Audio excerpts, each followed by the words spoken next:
నమస్కారం గురుగారు. శుభాశీస్సులు నాన్న. లేటెస్ట్‌గా న్యూస్ ఏంటంటే, హ్మ్. డిప్యూటీ సీఎం బట్టి విక్రమార్క సతీమణి ఎవరైతే ఉన్నారో ఆమెపై ఆరోపణలు. హ్మ్. పర్సెంటేజ్ తీసుకుంటున్నారు కొన్ని పనులను అని చెప్పి రీసెంట్‌గా ఇందిరా పార్క్‌లో పెన్షనర్ల ధర్నా జరిగింది. హ్మ్. అక్కడ వచ్చినటువంటి ఆరోపణలు దానికి సంబంధించి అడ్వకేట్ కూడా ఇవాళ ఎవరో ఒకరు వచ్చి హ్మ్. దానికి సంబంధించి పిటిషన్ వేయడం గాని ఏదో చేసినట్టున్నారు. హ్మ్. ఇదేమైనా సర్కారుపై ప్రభావం చూపే అవకాశం ఉందా? నీకు ఏనాడో చెప్పా, రేవంత్ రెడ్డికి తలకాయ నొప్పులు నెలకోటి చొప్పున వస్తూనే ఉంటాయని. మొన్న కూడా చెప్పా, ఈ సెప్టెంబర్ అక్టోబర్ దాకా యుద్ధం చెయ్యాల్సిందే, తర్వాత నుంచి కాస్త బాగుంటుందని చెప్పా. ఇప్పుడు నిప్పు లేకుండా పొగొస్తుందా? నిప్పు లేకుండా పొగొస్తుందా? రాదు. తప్పు లేకుండా మాట వస్తుందా? తప్పు జరిగితేనే మాటలు వస్తాయి. ఈ తలకాయ నొప్పులు మామూలే. ఇవన్నీ ఇప్పుడు దీని మీద ఒక కొద్ది రోజుల పాటు విపరీతమైన ప్రాపకాండ జరుగుతుంది, చర్చ విధానం జరుగుతుంది.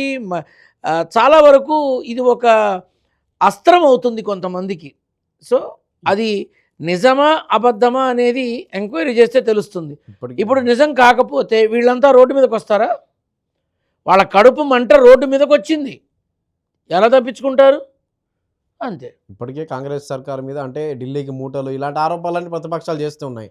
ఇలాంటి టైంలో ఏకంగా డిప్యూటీ సీఎం బట్టి విక్రమార్క సతీమణిపై ఆరోపణలు రావడం అనేది ఎలాంటి ప్రభావం చూపిస్తుంది? ఇప్పటికే కాంగ్రెస్ సర్కార్‌పై విమర్శలు గాని చాలా వస్తూ ఉన్నాయి ప్రతిపక్షాల నుంచి. జనాల్లోంచి విమర్శలు వస్తున్నాయి. పలానా పని కావట్లేదు, జరగట్లేదు అని చెప్పి. ఇదేం పాలన అంటూ కూడా. ఇలాంటి సమయంలో ఇలాంటి ఆరోపణలు రావడం ఎట్లండి? సీఎం కేజ్రీవాల్ మీద రాలేదా? ఏమైంది? భూస్థాపితం చేశారు. అలాగే ఇప్పుడు ఈ విషయంలో ఏదైతే ఉందో ఒక 3 నుంచి 5 నెలల్లో దీనికి సంబంధించిన పూర్తి వివరాలు బయటకు వస్తాయి. అంటే కష్టకాలం ఏదైతే ప్రభుత్వానికి నడుస్తోందో, ప్రభుత్వం అంటే ఎవరు? రేవంత్ రెడ్డి. ఏదైతే నడుస్తోందో దానివల్ల ఇంకా కొంత ఇబ్బందులు అనేవి ఉన్నాయి. అవి ఫేస్ చేయాల్సిందే, తప్పించుకోవడం కష్టం. ఇప్పుడు తీసుకోకపోతే వీళ్ళంతా రోడ్డు మీదకి వస్తారా? ఇలా ఆరోపణలు వచ్చాయి. తీసుకోకపోతే వీళ్ళంతా రోడ్డు మీదకి వస్తారా? నా మాట ఒకటే, తీసుకున్నారు కాబట్టే వచ్చారు అంట. ఇప్పుడు తీసుకున్నారా తీసుకోలేదా అని కనిపెట్టాల్సిన అవసరం ఎవరికి ఉంది? ప్రభుత్వానికి ఉంది. ఆ ప్రభుత్వంలో ఎవరున్నారు? డిప్యూటీ సీఎంగా ఉన్న భట్టి విక్రమార్కే ఉన్నారు. నింద ఎవరి మీద మోపబడింది? అతని భార్య మీద మోపబడింది. భార్యని కాపాడుకునే ఆలోచన చెయ్యడా భర్త? కాబట్టి ప్రజలు గమనించాల్సింది ఏంటంటే, ఈ ఇచ్చిపుచ్చుకోవడాలు ఇలాంటివన్నీ కూడా నిత్యం జరుగుతూనే ఉంటాయి. ఇవాళ ఇది బయటపడింది, బయటపడనివి ఎన్నున్నాయో.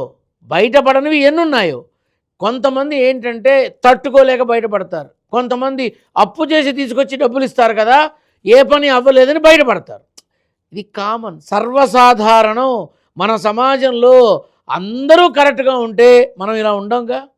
ఒరివీళ్ళ దుంపదగ, నువ్వు 10th class first class pass అయితే నీకు బండి కొనిస్తా, నువ్వు ఇంజనీరింగ్ పాస్ అయితే నీకు కారు కొనిస్తా. సరే అది పక్కన పెట్టు, నాన్న అన్నం తినరా నాన్న అని పసివాడికి చెప్తే నాకు మొబైల్ ఇస్తే నేను తింటా అన్నాడు. అంటే ఇక్కడి నుంచే లంచం మొదలైందిగా, మరి అక్కడ లంచం ఎందుకు ఉండకూడదు అని అనుకుంటారుగా, అంతే. కాబట్టి ఈ విధానంలో పూర్తి ఆధారాలతో రేపు బయటకు వస్తుంది. బయటకు వచ్చినప్పుడు భట్టి విక్రమార్క ఏం చేస్తారు అనేది చూడాలి.